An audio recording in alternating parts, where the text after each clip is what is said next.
अक्सर ये होता है कि या तो मोशन लग जाते हैं या फिर कब्ज़ हो जाती है। तो इन दोनों सूरतों में पेट में हल्का हल्का सा पेन होता है, सारा दिन ऐसे ही गुजर जाता है।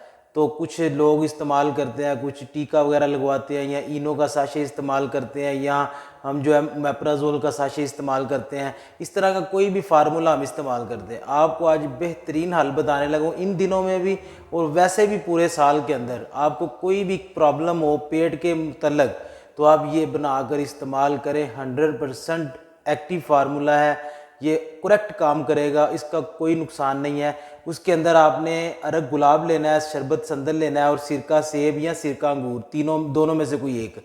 ये 3 चीज़ें आपने हल कर लेनी है। यानी कि अगर 50 ग्राम ये डालना है अरग गुलाब, तो उसके अंदर 25 ग्राम संदल का शरबत डाल लें और 50 ग्राम ये सिरका डाल लें। तीनों को मिक्स करके शरबत तैयार करने, 2 चम्मच सुबह दोपहर शाम इस्तेमाल